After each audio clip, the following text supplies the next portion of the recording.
Students, video के इस part में हम पार्ट बी सैम्पल पेपर 2021 का पार्ट बी देख रहे हैं, जिसके 2 मार्क्स क्वेश्चन आइए देखते हैं। क्वेश्चन नंबर 21 देखिए स्टूडेंट, पार्ट बी का। 3 bells ring at the interval of 4, 7 and 14 minutes. जैसा कि मैंने क्वेश्चन पेपर लगा के रखा है यहाँ पेस्ट करके, आप देख सकते हैं इतने अंतराल में वो बजती हैं। तो अगर वो पहली बार 6 AM यानी कि 6 बजे बजती हैं सुबह, तो अगली बार कब बजेंगी? अगली बार, क्योंकि पहली बेल 4, फिर 7, फिर 14 मिनट्स, फिर से 4, 7, 14 मिनट्स, तो एक साथ वो एक बार 6 बजे बजती हैं, एक साथ टुगेदर।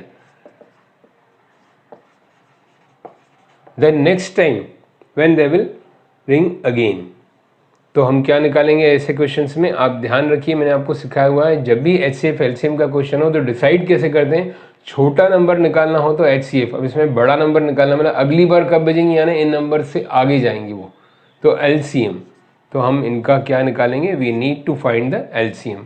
तो जो 10th क्लास में आपने क्या सीखा है? प्राइम फैक्टराइजेशन 2, देन 7 का 7 × 1, देन 14 का 7 × 2 प्राइम फैक्टराइजेशन। फिर एलसीएम क्या लेंगे? जो भी इसमें टोटल फैक्टर्स हैं, तो अगर एलसीएम इज उनके हाईएस्ट पावर लेंगे। 2 का हाईएस्ट पावर 2 है, 2 स्क्वायर। 7 का यहाँ एक ही है, 1 का 1 ही है, और यहाँ 7 हम ले चुके हैं, तो लेने की ज़रूरत नहीं है। एक एक बार इन सबको ले लेते हैं। जो एलसीएम एक तरीका तो वो है जो ट्रेडिशनल वे आप निकालते हैं लोअर क्लासेस में, बट 10th क्लास में आपको प्राइम फैक्टराइजेशन में क्या करना है? We need to find the highest power of the all factors. जितने फैक्टर्स हैं, 2 है, 7 है, 1 है, हाईएस्ट पावर ले लेते हैं इसमें। ओके स्टूडेंट, तो देखिए ध्यान से, तो इसका आ जाएगा 4, 7 जा 28, तो मतलब 28 मिनट्स बाद ये फिर से बजेंगी। तो अपना आंसर क्या हो जाएगा? आफ्टर 28 मिनट्स यानी 6:28 AM, 6:28 पे ये बेल्स फिर से बजेंगी। The next question 22 coordinate geometry का है कि 2 and -2, 2 -2, और दूसरा पॉइंट दिया है 4 -4 2, तो -4 2। ये क्या है? इक्वी डिस्टेंस है। इक्वी डिस्टेंस कहाँ से है? एक्स एक्सिस से। तो एक्स एक्सिस पे जो पॉइंट होता है वो क्या होता है? x, 0। ये आप सीख चुके हैं। देखिए कोऑर्डिनेट ज्योमेट्री में एक्स एक्सिस पे जो पॉइंट होते हैं इसको हम क्या लेंगे? x, 0। मान लो यहाँ 5 कोऑर्डिनेट है, तो ये इसका कोऑर्डिनेट क्या होंगे? 5, 0। और y पे क्या होते हैं? 0, y। यही क्वेश्चन अगर y कोऑर्डिनेट से होता तो हम 0, y लेते हैं। अब क्वेश्चन में दिया हुआ है, देख सकते हैं आप क्वेश्चन कि find the point on x axis which is equi distance from these 2 points. तो हमारा क्या होगा? x, 0, क्योंकि वो x एक्सिस पर पॉइंट है। तो हम ये एक वर्चुअल डायग्राम इस टाइप का बना देते हैं कि ये मानते हुए कि x एक्सिस पर है। अब यहाँ पर हम इनको कुछ नेमिंग दे देते हैं, a, this is b and this is c। Okay student, तो AB और BC इक्वल है according to question. AB equal to BC। अब AB BC हम कैसे निकालेंगे? जो डिस्टेंस फॉर्मूला आपको पता है क्या होता है इन जनरल, x2 - x1 का whole square and y2 - y1 का होल स्क्वायर का अंडर रूट।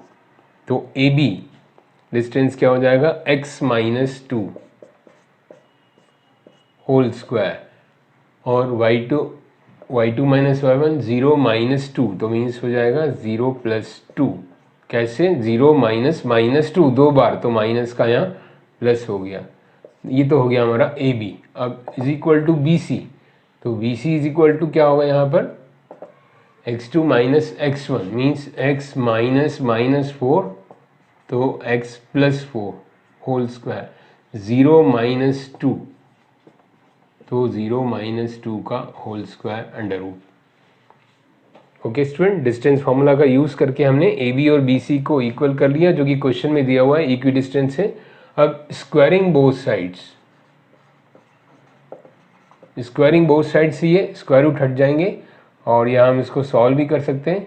x² - 4x + 4, और 2 का स्क्वायर 4। यहाँ पर आप आइडेंटिटी मत लगाना। कुछ बच्चे हम जब कॉपीज चेक करते हैं तो देखते हैं यहाँ आइडेंटिटी लगा रहे हैं, a + b whole square 0² 2ab, 0 + 2 क्या होता है 2, तो डायरेक्ट 4 आ गया। Okay, this is x square plus 8x plus 16 plus 4 minus 2 का स्क्वायर 4। ओके, क्लियर है स्टूडेंट?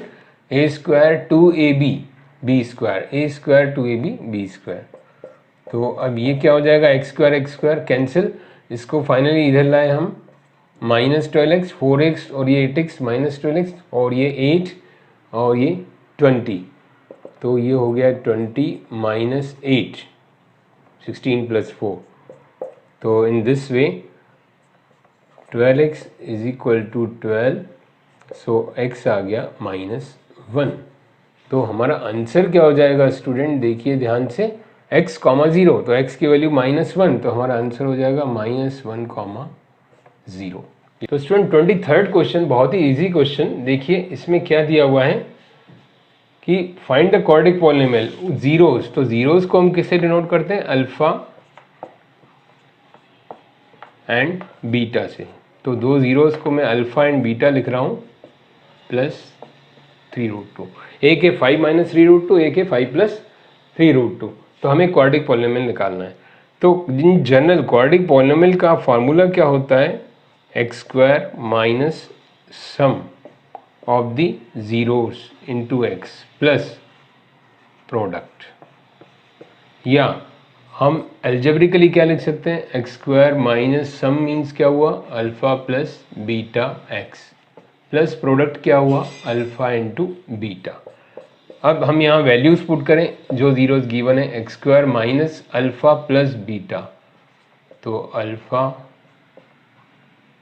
हो गया ये 5 - 3√2, बीटा हो गया 5 + 3√2x और प्रोडक्ट। अब प्रोडक्ट मीन्स इन सबका मल्टीप्लाई, अल्फा और बीटा का मल्टीप्लाई, 5 - 3√2 इंटू 5 + 3√2। ओके स्टूडेंट, तो x², अब यहाँ ये दोनों हो जाएंगे कैंसिल, 5 + 5 10, तो -10x। अब यहाँ देखिए student, identity a - b a + b लगेगी, मीन्स a² माइनस b²। तो इसको हम सिंप्लीफाई करें तो क्या आ जाएगा, 10x 25, 5² 25 और इसका स्क्वायर 3 3 = 9 और √2 2। ओके, 9 2 ये 18। ओके स्टूडेंट, समझ गए ना आप? 3√2 मैं अलग से करके बताऊं आपको। 3√2 देखिए, 3 3 = 9 और √2 2, तो 9 2 18। तो नाउ फाइनली जो हमारा आंसर है वो क्या आ गया, 25 माइनस 18, तो दिस इज 7। तो this is our answer, quadratic polynomial whose zeros are 5 - 3√2 and 5 + 3√2।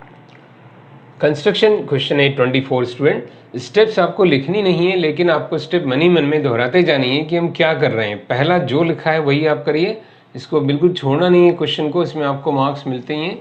Draw the line AB, आप कुछ तो कर सकते हैं इसमें, कम से कम एक लाइन ड्रॉ कर दी 9 सेंटीमीटर की। अब क्या बोल रहा है, अगली लाइन देखिए क्वेश्चन में क्या लिखिए, draw a circle of 5 centimetre with centre A, with centre A। ये मैं आपको करके दिखा रहा हूं कंपास से, आप इसको कंप्लीट करोगे। With centre A draw a circle of 5 centimetre, then with centre B draw a circle of 3 centimetre. तो 3 सेंटीमीटर का एक सर्कल ड्रॉ करना है with centre B। Okay, with centre मतलब वहाँ की निडल रखेंगे और ये ऐसे ड्रॉ करेंगे, इसमें निडल रखेंगे, ड्रॉ करेंगे। ये 5 सेंटीमीटर रेडियस की है और ये 3 सेंटीमीटर। अब क्या बोल रहा है वो कि हर सेंटर से अगले सेंटर पे अपने को टेंजेंट्स बनानी है। Draw the tangents to the circle from the centre of each other. अब यहाँ से हम डायरेक्ट बना नहीं सकते हैं, तो हम क्या करेंगे, एक तरीका है कि आप AB लाइन को बाइसेक्ट करिए। AB लाइन को बाइसेक्ट करना आपको आता है, more than half. AB 9 centimetre है, 9 का आधा 4.5, 4.5 से थोड़ा ज़्यादा, 9 का हाफ 4.5 से ज़्यादा, एक आर्क, फिर विथ सेंटर A नीचे आर्क, फिर विथ सेंटर B एक ऊपर आर्क जो इसको काटेगा, देन इसको ऐसे विथ सेंटर A 2 आर्क, फिर विथ सेंटर B 2 आर्क। फिर इन दोनों को हम क्या करेंगे, ज्वाइन कर देंगे। ज्वाइन कर देंगे तो सपोज ये M पे बाइसेक्ट कर रहा है। Now which centre M okay of radius MB और MB या MA से एक सर्कल ड्रॉ करेंगे। तो ये सर्कल ऐसे जाएगा, मैंने कंपास से आधा बना दिया, मैं पूरा ऐसे कंप्लीट कर रहा हूँ। यहाँ जाके सर्कल को कंप्लीट करेंगे। अब ये जहाँ इसको इंटरसेक्ट करेगा, फॉर एग्जांपल यहाँ P पे कर रहा है और यहाँ Q पे कर रहा है छोटे सर्कल को, तो हम A से सेंटर से इस P को ज्वाइन करेंगे, AP और AQ। तो AP एंड AQ हमारे दो टेंजेंट्स हो जाएंगे। यहाँ पर AP is equal to AQ, you know that length of tangents are equal. और दूसरी टेंजेंट इस सर्कल पे, फिर इस सेंटर से हम इस पॉइंट ऑफ इंटरसेक्शन पे, इसके नाम हम ले लें PQ, R और S सपोज। तो R को B से ज्वाइन करेंगे एंड S को भी B से ज्वाइन करेंगे। तो ये टेंजेंट्स कौन से हो गए, BR equal to BS। Okay student, ये टेंजेंट्स हमारे हो गए BR एंड BS। तो स्टूडेंट इस तरह से बिल्कुल सिंपल है। फिर से रिकैप्चुलेट कर दूं, AB हमने लाइन ड्रॉ की, दो सर्कल ड्रॉ किए with centre A and B जैसा दिया हुआ है। फिर हमने ये जो AB को बाइसेक्ट किया, बाइसेक्टर बनाया। तो जहां इसने बाइसेक्ट किया with centre M and radius MA और MB, कोई भी एक ले लिया, एक सर्कल ड्रॉ किया। फिर वो जहां इंटरसेक्ट कर रहा है इसको, सपोज ये P पे कर रहा है, Q के कर रहा है, तो AQ and AP are tangents और सेंटर से यहाँ BR and BS are tangents. तो ये हमारा आंसर डायग्राम हो जाएगा। क्लास 10 25 का चॉइस वाला क्वेश्चन और करके दिया है, वो भी हमें करना है क्योंकि हम यहाँ प्रैक्टिस कर रहे हैं। तो एग्ज़ाम में तो आपको जो ऑप्शन इजी लगे वो करना है। तो देखिए √3 sin theta minus cos theta is equal to 0। तो we can write √3 sin theta is equal to cos theta. √3 sin theta minus cos theta is equal to 0। We need to find the theta, हमें theta निकालना है। तो हम इसको RHS में ले जा सकते हैं। ओके स्टूडेंट, अब हम क्या करें कि sin theta upon cos theta इसको नीचे लेकर आए और √3 को नीचे लेकर जाएं, तो ये हो जाएगा 1/√3। You try to understand. ये √3 को मैं क्रॉस मल्टीप्लाई करके नीचे ले गया और ये क्रॉस मल्टीप्लाई करके इस तरफ ले आया। ओके स्टूडेंट, अब तो ये हो जाएगा sin theta upon cos theta कितना होता है, tan थीटा। तो tan theta is equal to 1/√3। Okay, so tan theta is 1/√3। What does it mean, 1/√3 के लिए tan थीटा, तो थीटा कितना हो जाएगा, theta is equal to 30 degree. तो this is our answer, theta is equal to 30 degree, क्योंकि tan theta 1/√3 के लिए क्या होता है, थीटा की वैल्यू 30 डिग्री। स्टूडेंट एक और बात बता दूं, बच्चे कंफ्यूज होते हैं। यहाँ पर थीटा लिखा है, क्वेश्चन में लिखा है theta is greater than 0 and less than 90। तो इसमें आपको कंफ्यूज नहीं होना है। ये इंडिकेशन क्या बताती है कि जो आंसर है वो 0 से बड़ा होना चाहिए, 90 से छोटा होना चाहिए, मतलब एक्यूट एंगल। ओके स्टूडेंट, तो इसका आंसर है हमारा theta is equal to 30 degree. Student 26 question देखिए, बहुत इंपॉर्टेंट है। क्वेश्चन भी यहाँ मैंने लगा रखा है, देख सकते हैं आप। और इसके बाद मैंने डायग्राम आपको दिखा रहा हूँ, ये ड्रॉ करके पहले ड्रॉ किया हुआ ताकि टाइम वेस्ट ना हो। ये सर्कल है और ये टेंजेंट है CR और यहाँ तक टेंजेंट है ये this one. Okay, CB is not a tangent. यहाँ पर जो पॉइंट ऑफ कॉन्टेक्ट है दैट इज गिवन Q। तो हम क्या बोल सकते हैं, CQ and CR tangents, DR, DS, AS, AP means external point से पॉइंट ऑफ कॉन्टेक्ट तक जो रहता है वो टेंजेंट रहता है। तो CB should not understood as a tangent. CB is not a tangent. CB एक क्वाड्रिलेटरल की साइड है। तो ध्यान से देखिए, इंपॉर्टेंट क्वेश्चन। और ये 90 डिग्री है और गिवन द रेडियस। तो इसको हम एक कंस्ट्रक्शन करें, क्या करें हम, कंस्ट्रक्शन रेडियस ड्रॉ करें एक और, जैसे OS है OP। तो OS OP आर रेडियस सब क्या हो जाएंगी, ये 10 सेंटीमीटर और ये दोनों इक्वल हैं। ओके स्टूडेंट, और दूसरा AS equal to AP tangents from the external point, तो ये भी इक्वल हो जाएंगे। और एक 90 डिग्री है ये, और ये 90 डिग्री तो होंगे रेडियस परपेंडिकुलर टू टेंजेंट, तो बाकी ये बचा भी एंगल 90 डिग्री। तो in this way OSAP is a square because it is a sufficient condition to prove it the square। ये एक sufficient condition है, ये काफ़ी हमारे पास पर्याप्त है ये जानकारियाँ कि इतनी इतनी है, ये 90 डिग्री है सभी और ये साइड्स इक्वल है, तो ये एक स्क्वायर है। तो स्क्वायर अगर हो गया तो therefore AP is also 10 centimetre, side of the square ये सभी 10 10 10 हो जाएंगी, तो AP को हम लिख लेते हैं ये 10। अब खाली क्या बचा हमारा, PB निकालना है, तो X आ जाएगा बिकॉज हमारा टारगेट क्या है X, हमें X निकालना है ये। ओके स्टूडेंट, अब हम यहाँ से शुरू करें। देखिए स्टूडेंट, ये CR और CQ इक्वल है, CR इक्वल टू CQ, वही same reason length of the tangents. तो CR 27 है, तो CQ भी कितना हो जाएगा, ये 27, दोनों 27, तो CQ एक्चुअली कितना हो जाएगा फिर 38 माइनस CQ 27 है